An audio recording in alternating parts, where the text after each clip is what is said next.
Super Saravana store super ஆடி தள்ளுபடி சென்னை மற்றும் மதுரை மாட்டுத்தாவணி. 36 வருட அனுபவம், 23 கிளைகள் கொண்ட சுற்றுலா நிறுவனம் ஸ்ரீ முருகன் டிராவல் ஏஜென்சி. தொடர்புக்கு sreemurugantravel.com. பிரபல முன்னணி இசைக்கலைஞர்கள் பக்தியோடு பங்கேற்கும் ஐபிசி பக்தி பரவசம் 2024 பிரம்மாண்ட இசை நிகழ்ச்சி ஆகஸ்ட் 23 வெள்ளிக்கிழமை மாலை 6 மணிக்கு வாணி மகாலில். அனுமதி இலவசம். தூங்குற உடல் உள்ளேயும் இயக்கம் இருக்கு, முழிச்சுட்டு இருக்கிறதுக்கு உள்ளேயும் இயக்கம் இருக்கு, வெளியிலையும் இயக்கம் இருக்கு. அப்ப இயக்கத்தை பரமேஸ்வரன் வேண்டுதல் வேண்டாமை இயலான் விஷத்தை குடிக்கிறான். அப்படி குடிக்கிற போது அந்த கழுத்துல அது அப்படியே நிற்குது இந்த இடத்துல. அப்ப செயலற்று போகிறது, எல்லாம் செயலற்று போய்விடுகிறது. எந்த ஒரு நிலைப்பாட்டையும் இயக்கப்படுத்துகிற சூழல். இப்போ அந்த மாதிரி ஒரு சிறப்பு பண்பு இந்த ஒரு விக்கிரகத்துக்கு என்ன இருக்கு. இந்த விக்கிரகத்தை நம்ம தியானம் பண்ணினோம் அப்படின்னு சொன்னால் இந்த வேலை வாய்ப்புங்கிறது என்னது? இப்போ மனது சிந்திக்கிறது அப்படின்னா உட்கார்ந்தபடியே நீங்கள் சிந்திக்கலாம், உள்ளுக்குள்ளே வேலை நடந்துகிட்டு இருக்குன்னு அர்த்தம். அப்படிதானே அக இயக்கம், ஹைட்ரோஸ்டாட்டிக்ஸ் அண்ட் டைனமிக்ஸ்ன்னு சொல்கிறோம். உள்ளுக்குள்ளேயே ஒரு மனசு தியானத்தினால புற விஷயத்தை அனைத்தையுமே இயக்கலாம். வையம், துரகம், மதகரி, மாமகுடம், பெய்யும் கனகம், பெருவிளை ஆரம் அப்படின்னா என்ன அர்த்தம்னா, வையன பூமி நிறைய இடம் வேணுங்கிறாரு. பாட்டில் ஒரு பாட்டு கூட மிஸ் ஆகலை, எல்லாம் எழுதியிருக்கா. அவர் சாதாரணமாக ஒரு ரூமில் உட்காந்து யோசித்து பேனா வச்சுன்னு எழுதலை. கீழே நெருப்பு, மேலே எங்கேயாவது இருக்கிற ராஜா எப்படியா இருந்தாலும் எங்கே வருவான், ஒரு ராஜா வரைக்கும் வர வைக்கலாம். அது அவரே சான்று, அபிராமி பற்றே தான் அதுக்கு சான்று. அவர் அமாவாசை கூட பௌர்ணமி ஆக்கலாம், அமாவாசையே பௌர்ணமி ஆக ஒரு வேலை கிடைக்காது. ஐபிசி பக்தி நேயர்கள் அனைவருக்கும் அன்பு வணக்கம். ஐயா வணக்கம் ஐயா. ஐயா, இப்போ படித்து முடித்த நிறையா பேருடைய கனவு அப்படின்னு சொல்லணும்னா அது வேலை தாங்க ஐயா. அப்போ படித்ததுக்கு ஏற்ற ஒரு வேலை கிடைக்கணும் அப்படின்னு நினச்சிட்டு இருக்கவங்களுக்கு அபிராமி சமயம் சொல்கிற அந்த பாட்டு என்னங்க ஐயா? சில பேருக்கு நினச்ச வேலை கிடைக்கல, சில பேருக்கு நினச்ச வேலை கிடைச்சாலும் நினச்ச சம்பளம் கிடைக்கல. சரியாக சொன்னீங்க இல்லை, இது மாதிரி விஷயங்கள்லாம் நிறையா இருக்குது. சில பேருக்கு வேலையே கிடைக்கல, இன்னும் சில பேருக்கு வேலை செய்யணுங்கிற எண்ணமே இல்லை. அப்படிங்கிற மாதிரிலாம் இருக்குது. அபிராமி பட்டர் அப்படின்னு சொல்கிறத விட எல்லாருமே இந்த பூ உலகத்தில் கர்ம பூமின்னு சொல்லுவாள். இயங்கி கொண்டே இருப்பது, கர்மம்னா செயல்படணும், செயல்படுபவர்களுக்காக தான் இந்த பூமியே. அதனால் வேலை செஞ்சுட்டே இருக்கணும் அப்படின்னு. இதுக்கு என்ன ஒரு மூர்த்தம் அபிராமி பட்டர் பரிந்துரைக்கிறார் அப்படின்னா, ஸ்ரீகண்டமூர்த்தின்னு சொல்கிறார். இந்த ஸ்ரீகண்டமூர்த்தி அப்படிங்கிற வடிவத்தினுடைய சிறப்பு என்ன அப்படின்னா, ஸ்ரீனா எல்லாரும் இலக்குமின்னு கேள்விப்பட்டிருப்பீங்க. ஸ்ரீனா திரு, மாண்பு அப்படின்னு. ஸ்ரீனா விஷம், அது அப்படின்னு ஒரு பொருள் இருக்கிறதுக்கு. சிவபெருமான் தேவர்கள், அசுரர்கள் அவங்க ஒரு ஆசை அவங்களுக்கெல்லாம் என்னென்னா, ரொம்ப நாள் வாழணும், உடம்புல வியாதியே இருக்கக்கூடாது, எப்பொழுதுமே இளமையாகவே இருக்கும், சாகக்கூடாது. இதெல்லாம் ஏதாவது ஒரு வழி இருந்தால் சொல்லுங்க அப்படின்னு கேட்குறாங்க. அப்போது மகாவிஷ்ணு அமுதத்தை கிடைக்கும், அது கிடைஞ்சிட்டா, அதை சாப்பிட்டுட்டா அது மாதிரி ஒரு பண்பு நமக்கெல்லாம் வந்துடும் அப்படின்னு எல்லோரும் முடிவு பண்ணி அமுதம் கிடைக்கிறாங்க. அமுதம் வந்தது, அதில் ஒன்றும் சந்தேகம் இல்லை. கூடவே ஒரு விஷமும் வந்துடுச்சு. அந்த அமுதத்தை எல்லோரும் எதிர்பார்த்தாங்க, இந்த விஷத்தை யாரும் எதிர்பார்க்கலை. என்ன விஷயம் அப்படின்னு கேட்டிங்கன்னா, மிருதம் அப்படின்னா இயக்கமற்று போதல்.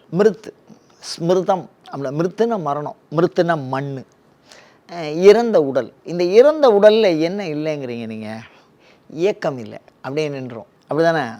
தூங்குற உடல் உள்ளேயும் இயக்கம் இருக்குது, முழிச்சுட்டு இருக்கிறதுக்கு உள்ளேயும் இயக்கம் இருக்குது, வெளியிலையும் இயக்கம் இருக்குது.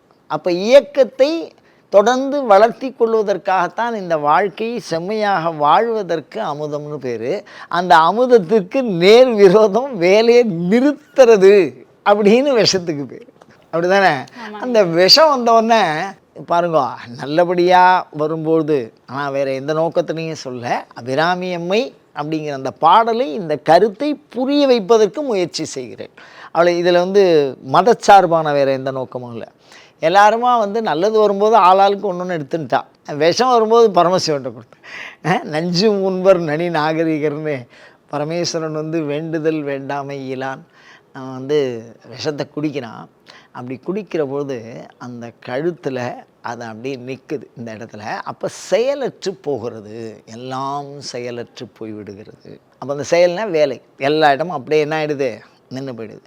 அதை நஞ்சு அமுதாக்கிய அம்பிகை அப்படின்னு அபிராமி பட்டர் மிக சிறப்பாக சொல்கிறார். அதை நஞ்சுங்கிறது இறங்காமல் இருக்கிறது வேறு விஷயம், விஷம் பாதிக்காமல் இருக்கிறதுக்கு நம்ம அதை கொடுத்து தடுத்து நிப்பாட்டுறோம். ஒரு விஷத்தை முள்ளால் எடுக்கிற மாதிரி இன்னொரு விஷத்தை கொடுத்து அது பாதிப்பு இல்லாமல் நிறுத்துவோம். அதுதான் மருத்துவ முறை. அந்த மாதிரி நஞ்சை அமுதாக்கி அம்பிகைன்னு சொல்லுவாங்க. நஞ்சு அமுதாக்கி அம்பிகை அப்படின்னு நம்மளுக்கு பேர். அந்த விஷங்கிறத அழிச்சிடும், நிறுத்திடும், தேவர்களுடைய விஷயத்தை மாற்றும். ஆனால் இந்த இடத்துல அமிர்தமாக மாற்றுறார், விஷத்தையே அமிர்தமாக மாற்றி தரக்கூடிய அம்பாள். அதான் நஞ்சமுதாக்கி அம்பிகைன்னு. இந்த உருவத்தில் பார்த்தீங்கன்னா அம்பாள் கை வந்து தன்னுடைய கரத்தால் பரமேஸ்வரனுடைய கழுத்தில் தொட்டுன்னு இருக்கா மாதிரி இருக்கும் பார்க்குறதுக்கு. அந்த உள்ளே இருக்கக்கூடிய அந்த விஷத்தை வந்து அமிர்தமாக மாற்றுற அம்பாள்.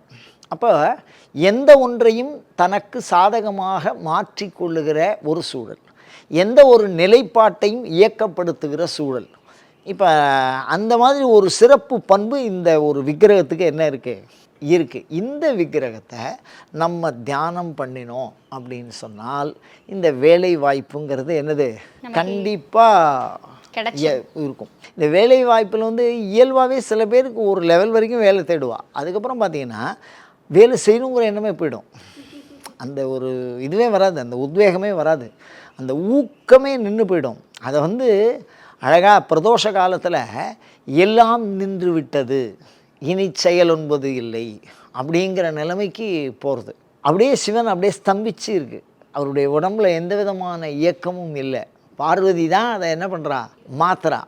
அதை மாற்றி ஆற்றல் உடையவராக முன்னினும் பல்வேறு மடங்கு ஆற்றல் உடையவராக மாத்துறா அப்படின்னு சாக்தம் சொல்கிறது.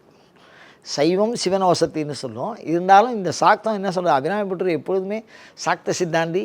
அதனால் பரமேஸ்வரனை அதாவது ஆதிசங்கரர் சொல்லுவார், பார்வதியினுடைய துணை இல்லாமல் பரமசிவனால் அசையக்கூட முடியாதும்பார். கிஞ்சித்து அப்படின்னா கொஞ்சம் கூட அசைய முடியாது அப்படிம்பார். அவனின்றி அணுவும் அசையாங்க. ஆனா வந்து அவரே வந்து இல்ல சக்தி இல்லைன்னா சிவன் எப்படி அலையும்? சக்தின உடம்புல தெம்பு, ஆற்றல், ஆற்றலாக இருப்பவள். இயக்குவது வேறு, இயங்குவது வேறு. இயக்குவது அப்படிங்கிறது வேற, இயங்குவது வேற. என்ன வித்தியாசம் அப்படின்னு கேட்டிங்கன்னா, இப்போ மூச்சு காற்று இந்த உடலை இயக்குகிறது, அப்படி தானே?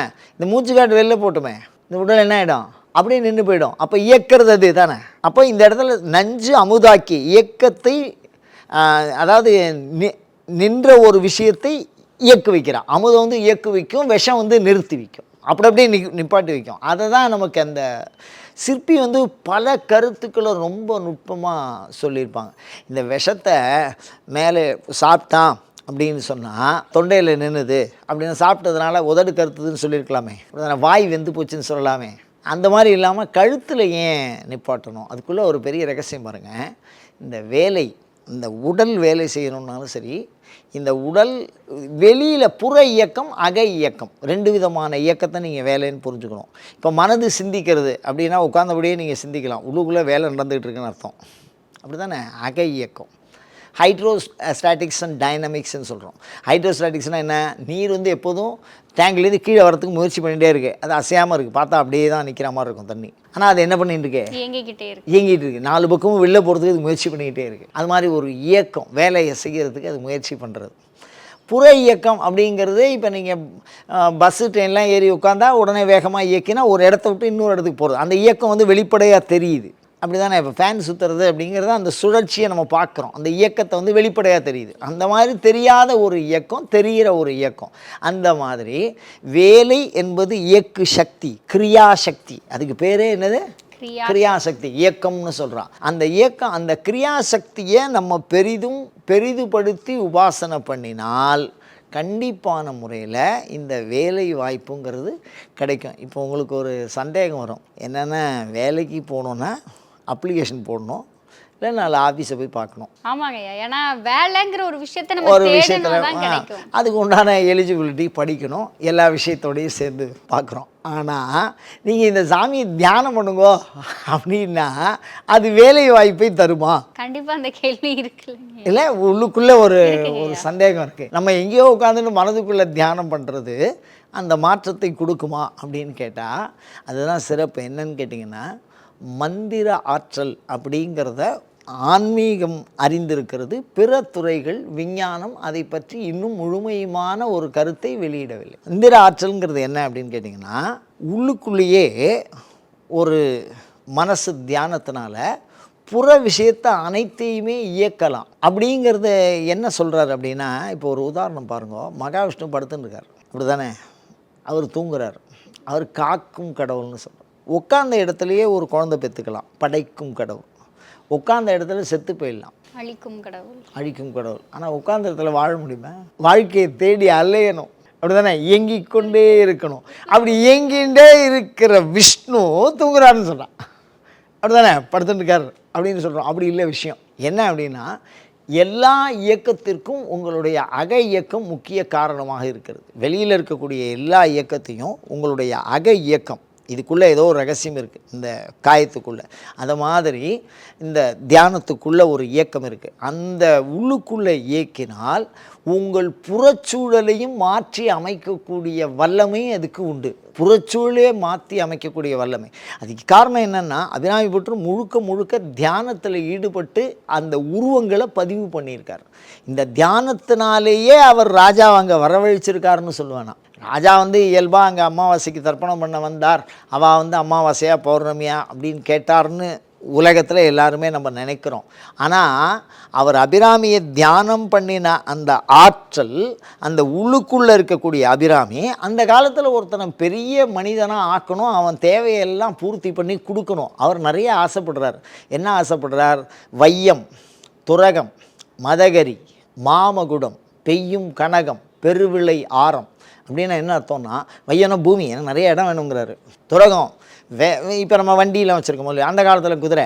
துரகம், மதகரி அப்படின்னா மதிப்பு வேணும். மதகரிங்கிறது யானை ராஜா வச்சுக்கிறது, அந்த மதிப்போடு கூடிய அந்த செல்வாக்குன்னு சொல்லுவோம்ல, மதகரி. மாமகுடம், ஆளுமை வேணும்னு கேட்குறாரு. பெய்யும் கனகம், கொட்டுற காசு வேணுங்கிறார். இப்போ இதெல்லாம் சுவாமிகிட்ட வேண்டி தான் அவர் தியானம் பண்ணியிருக்காரு. அவர் எந்த விதமான வேலையும் செய்யலை. புரியுதா உங்களுக்கு? அவர் உட்காந்துருந்தா கம்ப்ளைண்ட்டே. கோயிலில் வேலை அவர் இந்த தீர்த்தங்களை எல்லாம் கொண்டு சேகரித்து வைப்பார். அம்பாளுடைய புடவை, வேஷ்டி, அந்த சிவனுக்கு சாத்துற வஸ்திரம், அதெல்லாம் அதுக்கு மாதிரி உணவு தயார் பண்ணால் அந்த வேலையை அவர் செய்யறதில்லை சரியா. அப்படியே உட்காந்துக்குவார், அப்படியே உட்காந்துக்கிட்டே இருப்பார். அதுதான் கம்ப்ளைண்ட்டே, முதல் கம்ப்ளைண்ட்டே அதுதான். அவன் வேலை செய்கிறவா எதுவுமே செய்யாமல் இப்படி உட்காந்துருந்தா அப்படிங்கிறது தான் முதல் கம்ப்ளைண்ட். ஆனால் ஆன்மீக நோக்கில் நம்ம மாற்றி சிந்தித்தால், நம்ம யோசனை பண்ணி மாற்றி சிந்தித்தால், இவர்கள் எல்லோரும் புறத்தே இயங்கி கொண்டிருந்தார்கள். அவரை சுற்றின இருக்கிறவா எல்லாருமே என்னது? புற இயக்கம் உடையவர்களாக இருந்தார்கள், பரபரப்பாக இருந்தாங்க. ஆனால் அவர் அக இயக்கம் உடையவராக இருந்தார். இந்த தியானம் கண்டிப்பான வேலை வாய்ப்பை நீங்கள் நினைக்கின்ற அந்த சூழலை உங்களுக்கு உருவாக்கி தரும்.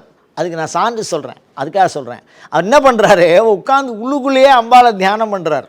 அவர் கேட்குறதெல்லாம், அவர் வெறுனையெல்லாம் கேட்காமலாம், இல்லாமை சொல்லி ஒருவர் தம்பார் சென்று இழிவுபட்டு நில்லாமை நெஞ்சில் நினைவுவியல், காசு வேணும்னா உட்காந்து தியானம் பண்ணுறார். அவர் அந்த இறை தியான முறையை ரொம்ப நேசிச்சிருக்காரு, அந்த தியானமாகவே வாழ்ந்திருக்கார், அனுபவிச்சிருக்கார் அவர்.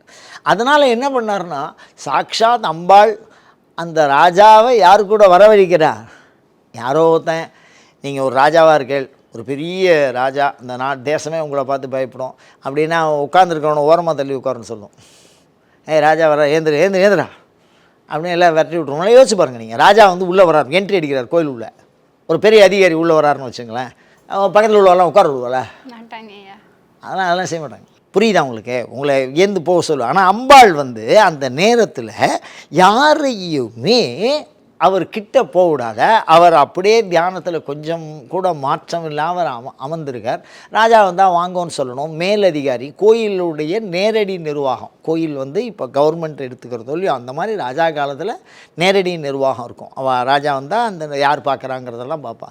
அப்படி இருக்கிற இடத்துல கோயிலுக்கு நடுப்புற உட்காந்துட்டு தியானம் பண்ணிட்டு இருந்தா அப்படின்னா அது அவருடைய ஆற்றல், தன்னுடைய மன ஆற்றலால் சுற்றியில் இருக்கக்கூடிய எல்லாரையும் என்ன பண்ணிட்டார் அவர், அந்த வசப்படுத்தியிருக்கார். இயக்கு விஷயம், அக இயக்க முறை அப்படி அகப்படுத்தி அவர் வந்து தியானம் பண்ணி பண்ணி பண்ணி அந்த ராஜாவை கேட்கும்படியாக பண்ணி ஒரு விஷயம் பாருங்க, 100 சூத்திரம் கட்டியிருக்கார். அது கீழே நெருப்பு பற்ற வச்சுருக்கார். அதுக்கப்புறம் பாடுறார். பாடின பாட்டு இப்போ உள்ள இந்த கேமரா இந்த வசதியெல்லாம் அப்போ கிடையாது. 100 பாட்டில் ஒரு பாட்டு கூட மிஸ் ஆகலை, எல்லாம் எழுதியிருக்கா. அவர் வந்து சாதாரணமாக வந்து ஒரு ரூமில் உட்காந்து யோசித்து பேனா வச்சுன்னு எழுதலை. கீழே நெருப்பு, மேலே ராஜா சுற்றில உட்காந்துருப்பான். அவர் என்ன கேட்குறார் சாமிக்கிட்ட, அது வேலை கிடைக்குமா அப்படின்னு கேட்டால் என்ன வேலை கிடைக்குமா. அண்மையில் நடந்த நிகழ்ச்சி இது. இதை வந்து மறக்கவோ மறுக்கவோ யாராலையும் முடியாது. அவர் கேட்குறது அமாவாசையை பௌர்ணமி ஆக்கணும், சாதாரண விஷயமா அது. ஏதோ 12ஆம் நம்பர் பஸ்ஸில் ஓரமாக சீட்டு கிடைக்கும் அப்படின்னு சாமிகிட்ட வேண்டினா அது நடக்கும். ஏதோ ஒரு நேரம் காலியாக வரும், நம்ம ஏறி உட்காந்துக்கலாம், சாமியால் நடந்து நம்ம சொல்லுவோம், அப்படின்னு நம்மளா ஆறுதல் பண்ணிக்கலாம். அமாவாசை பௌர்ணமி யாராலும் ஆக்க முடியாது, அம்பாலே வந்து ஆக்கினா உண்டு. பிடிவாதம். அவரே நான் வந்து சார் தெரியாமல் சொல்லிட்டேன் சார் கூச்சிக்காதீங்க அப்படின்னு ராஜா காலில் விழுந்துருந்தான்னு வச்சுங்க, அபிராமி அந்த அதிகம் வந்திருக்காரு. அமாவாசைங்கிறது ரொம்ப தெளிவாக இருந்திருக்கார். அவர் தியானத்தினால வேலை கிடைக்குமா அப்படின்னு கேட்குற விஷயத்துக்கு சொல்கிறேன் நான். இந்த சாமியை நீங்கள் தியானம் பண்ணினா கண்டிப்பாக வேலை கிடைக்குங்கிறேன். அது எதுக்கு சொல்கிறேன் அப்படின்னா, அப்படி தியானம் பண்ணி உட்காந்துவிட்டு அமாவாசையை பௌர்ணமின்னு சாதிக்கிறார். நிலவு தானே வரும் அப்படின்னா பைத்தியம் நினச்சிருக்க மாட்டான் வர வரைக்கும். யோசிச்சு பாருங்க, அபிராமி பற்ற அமாவாசை இன்னைக்கு தர்ப்பணம் பண்ணிட்டு வந்திருக்கான். அவன் திவசம் பண்ணிவிட்டு தர்ப்பணம் பண்ணிட்டு வந்தா எல்லாருக்கும் தெரியுது அன்னைக்கு வராதுன்னு. அப்போ யாராவது ஒருத்தர் நம்பி இருப்பானா? அப்போ ஏறுறார், அந்த சபை மேலே ஏறுறார். அதனால தான் சமயம்னு சொல்கிறார். அபிராமி சமயம் ஒரு புத்தர் மாதிரி கண்டுபிடிச்சவர். அபிராமியினுடைய வழிபாட்டை கண்டுபிடிச்சி வெளியில் கொண்டு வந்தவர். அபிராமி பட்டருடைய சிறப்பை என்ன தெரியுமா? லோகத்தில் உள்ள அனைத்து சௌரியத்தோடையும் வாழணும்னு நினைச்சார் அவர். அது மாதிரி வாழ்ந்தாரு, அவருக்கு நடந்தது. அம்பாள் கொடுத்தா அந்த தியானத்துக்கு. இந்த தியானம் அவர் பண்ணியிருக்கார். இந்த தியானம் பண்ணினாருங்கிறதுக்கு இந்த பாட்டு தான் சான்று. இந்த பாட்டை அவர் சான்றில் வச்சிருக்கார். அப்போ தியானம் பண்ணி என்ன பண்ண வச்சிருக்கார் அப்படின்னா, ராஜா வந்து இவரை கேட்குற மாதிரி அவன் செஞ்சு கொடுக்கணும்ல. இவன் வசதியெல்லாம் நூலை கட்டு, சாரம் போடு அப்படின்னா கீழே நெருப்பு வச்சு ஏறி அப்படின்னு சொன்னால் அதுக்கு வசதி யார் பண்ணுறது? அது சாமிக்கு முன்னாடி யார் பண்ணுறது? அப்போ ராஜாவோட ரூலில் நடந்திருக்கு. நம்ம பின்னாடி ஏதோ ஒரு குழப்பம் வரலாறு நம்ம ஒரு ஆய்வு நோக்கில் அதை பார்த்தோம்னா, ராஜாவுக்கு அவர் பயப்படலை. அவர் தியானத்தில் உறுதியாக இருந்தார். அது உள்ள அம்பாளை பார்த்தார். அந்த அம்பாளுடைய செயலாக்கம் வெளியிலேயே ஒரு விஷயத்தை உருவாக்கி என்ன காமிச்சார், கொண்டு வந்தார். அதை பதிவு பண்ணியிருக்காங்க. அத்தனை பேர் உட்காந்து நோட்ஸ் எடுத்திருக்காங்க. அப்படி தானே? அப்போ எவ்வளோ விஷயமா இருந்திருக்கும். ஒரு எழுத்து கூட மிஸ் ஆகல, அப்படியே வந்திருக்கு நமக்கு. நீங்கள் இப்போ கேமராவில் இன்றைக்கி எடுக்கிறது சாதாரணமான விஷயம், அன்றைக்கி எதுவுமே பண்ண முடியாது. அப்போ எல்லா விஷயமும் இன்னைய வரைக்கும் அது அடுத்த தலைமுறையினருக்கு அது காப்பாற்றப்பட்டு வந்திருக்கிறது. அதனால் இப்போ இந்த தியானம் பண்ணி பண்ணி அவர் எப்படி ராஜாவை வரவழைச்சு அதுக்குண்டான காரணங்களை இந்த ஆன்மீகம் உருவாக்கும்னு நான் சொல்கிறேன். அந்த காலத்தில் யார் எல்லா வசதியும் கொடுக்கறது? அவர் கேட்குற நிலத்தை யார் கொடுக்கறது? ராஜா பிரச்சனைக்கு வந்தால் தான் அந்த நிலத்தை கொடுக்க முடியும். ஏற்ற வீட்டுக்காரனோ பக்கத்து வீட்டுக்காரனோ மற்ற அதிகாரியோ அதை என்ன செய்ய முடியாது. அப்போ ஆள்றவன் யார்? அந்த பிரதேசத்துக்கு ராஜா யார்? சரபோஜி கூப்பிடுவனே. அவன் கொடுக்க சொன்னான், பார்க்குற வரைக்கும் நிலம் எடுத்துக்கடா அப்படின்னு அம்பாள் கொடுத்துட்டா. புரியுதா உங்களுக்கு? திருப்பி காசிக்கு போயிருக்கார், பல்லக்கு வரைக்கும் அமைச்சு கொடுத்துருக்காரு அவர் சரபோஜி மன்னன். அவ்வளோதுக்கும் எது காரணமாக இருக்குதுன்னு நீங்கள் நினைக்கிறீங்க? அவ்வளோதுக்கும் எது காரணம்? நீங்கள் அசையாமல் அமர்ந்திருந்தால் அவர் அசைவற்றவர்களாக இருப்பார். தியானம் என்பது ஒரு செயல், மனதின் உள்நோக்கிய பயணம். மனம் ஒரு செயலை செய்கிறது. அந்த செயலை நீங்கள் இந்த தியானமாகிற செயலை செஞ்சால் எங்கேயாவது இருக்கிற ராஜா எப்படியா இருந்தாலும் எங்கே வருவான்? ராஜா வரைக்கும் வர வைக்கலாம். அது அவரே சான்று. அபிராமி பற்றே தான் அதுக்கு சான்று. அவர் அமாவாசை கூட பௌர்ணமி ஆக்கலாம். அமாவாசையே பௌர்ணமி ஆகணும் ஒரு வேலை கிடைக்காதா? முதல்ல நம்ம அந்த விஷயம் அந்த இன்ட்ரோக்குள்ளே நுழைஞ்சு பார்க்கும்போது அந்த விஷயம் சொல்கிறோம். ஒரு சாதாரணமாக அதுக்கான கடவுள் என்ன பண்ணுது? அதுக்கான சூழலை கொடுக்க போகிறது. எனக்கு வயிற்ற பசிக்குது அப்படின்னு வச்சுக்க. இப்போ நான் தியானம் பண்ணுறேன் அப்படின்னா சாமி என்ன பண்ணுவோம்? இட்லி தோசை வடையெல்லாம் வாங்கிட்டு வருமா? வராது.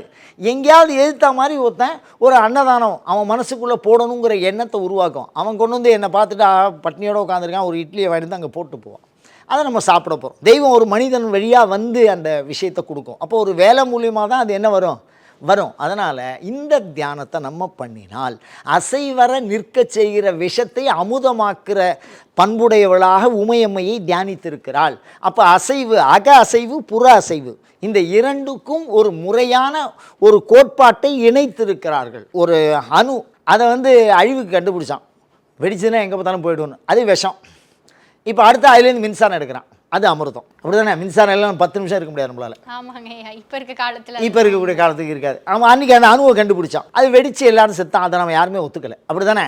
அப்போ ஒரு அழிவு ஆற்றலை ஆக்க ஆற்றலாக மாற்றியது எது? ஒரு விஞ்ஞானம் மாற்றலையா?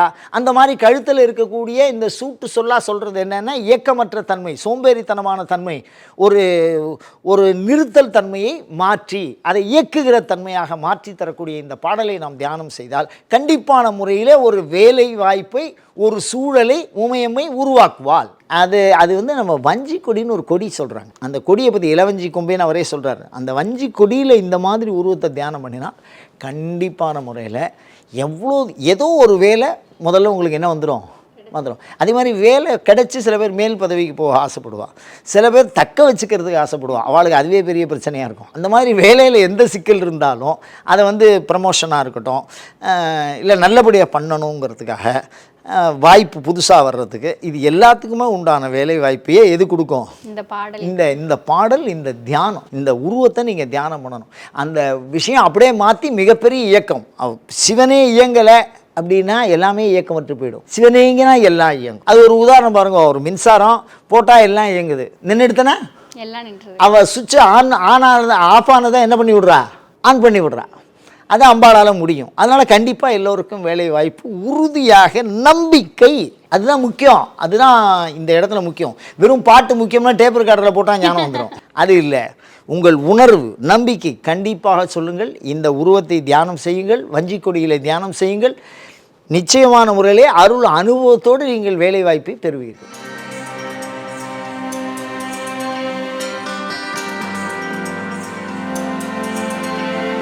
எல்லாருக்குமே ஒரு பாட்டை பாடுறதுனாலையும் ஒரு தியானம் இருக்கிறதுனாலையும் வேலை கிடைக்குமா அப்படிங்கிற ஒரு கேள்வி இருந்திருக்கும். இந்த காணொலியை பார்த்தாங்க அப்படின்னு சொன்னால் அமாவாசையவே பௌர்ணமியாக்குன அம்பாள் நமக்கு வேலையை கொடுக்க மாட்டாங்களா அப்படிங்கிற ஒரு தன்னம்பிக்கை அவங்களுக்கு நிச்சயமாக வருங்கய்யா. நன்றிங்க. அயம் தர்மஹா உத்தரோத்தராபிவிருத்தி ரஸ்து. சூப்பர் சரவணா ஸ்டோர் சூப்பர் ஆடி தள்ளுபடி, சென்னை மற்றும் மதுரை மாட்டுத்தாவணி. 36 வருட அனுபவம், 23 கிளைகள் கொண்ட சுற்றுலா நிறுவனம் ஸ்ரீ முருகன் டிராவல் ஏஜென்சி. தொடர்புக்கு ஸ்ரீமுருகன்டிராவல்.com. பிரபல முன்னணி இசைக்கலைஞர்கள் பக்தியோடு பங்கேற்கும் ஐபிசி பக்தி பரவசம் 2024 பிரம்மாண்ட இசை நிகழ்ச்சி ஆகஸ்ட் 23 வெள்ளிக்கிழமை மாலை 6 மணிக்கு வாணி மகாலில். அனுமதி இலவசம்.